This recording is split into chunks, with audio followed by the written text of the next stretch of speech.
बहुत समय पहले की बात है। एक घने जंगल में एक तोता अपने दो बच्चों के साथ रहता है। उनका जीवन खुशी खुशी बीत रहा था। एक दिन जंगल से गुजरते एक शिकारी की दृष्टि तोते के बच्चों की खूबसूरत जोड़ी पर पड़ी। उसने सोचा कि राजा को देने के लिए ये तोते बहुत सुंदर उपहार है। वह उन तोतों को पकड़कर राजा के पास ले गया। जब उसने वे तोते राजा को उपहार स्वरूप दिए, तो राजा बहुत खुश हुआ और शिकारी को उसने 100 सोने के सिक्के इनाम में दिए। राजमहल में लाए जाने के बाद तोते सबके आकर्षण का केंद्र बन गए। उन्हें सोने के पिंजरे में रखवाया गया। हर समय सेवक उनके आगे पीछे दौड़ते रहते। नाना प्रकार के ताजे फल उन्हें खिलाए जाते। राजा उनसे बहुत प्रेम करता था। राजकुमार भी सुबह शाम उनके पास आकर खेला करता था। ऐसा जीवन पाकर दोनों तोते बहुत खुश थे।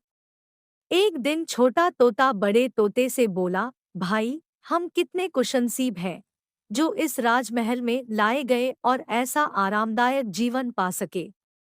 यहाँ हर कोई हमसे कितना प्यार करता है, हमारा कितना ख्याल रखता है। हाँ भाई, यहाँ हमारी जरूरत की हर चीज बिना मेहनत के हमें मिल जाती है। हमारा जीवन पहले से अधिक आरामदायक हो गया है। सबसे अच्छी बात यह है कि यहाँ हमें हर किसी से प्रेम मिलता है। तोते को राजमहल का आनंदपूर्ण जीवन बहुत रास आ रहा था। लेकिन एक दिन सब बदल गया। वह शिकारी जिसने राजा को उपहार में तोते दिए थे, राजदरबार में फिर से आया। इस बार उसने एक काला बंदर राजा को उपहार में दिया। अब काला बंदर राजमहल में सबके आकर्षण का केंद्र था।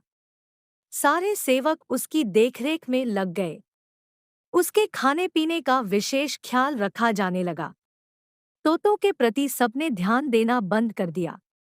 यहाँ तक कि राजकुमार भी अब तोतों के स्थान पर बंदर के साथ खेलने लगा। यह देखकर छोटा तोता बहुत दुखी था। वह बड़े तोते से बोला, भाई, इस काले बंदर ने हमारी सारी खुशियाँ छीन ली है। इसके कारण अब हमारी ओर कोई ध्यान ही नहीं देता। बड़ा तोता बोला, कुछ भी स्थायी नहीं रहता मेरे भाई।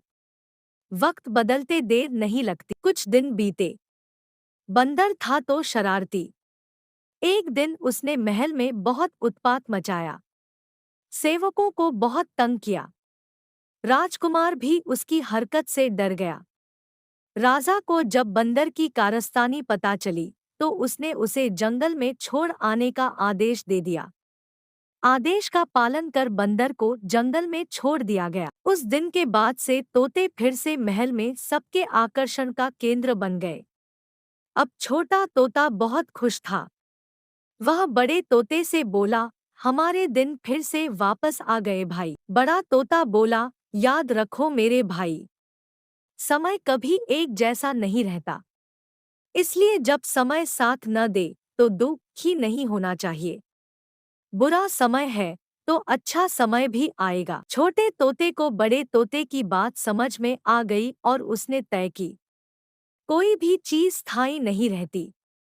समय के साथ हर चीज बदलती है। इसलिए मुश्किल समय में धैर्य बनाकर रखें।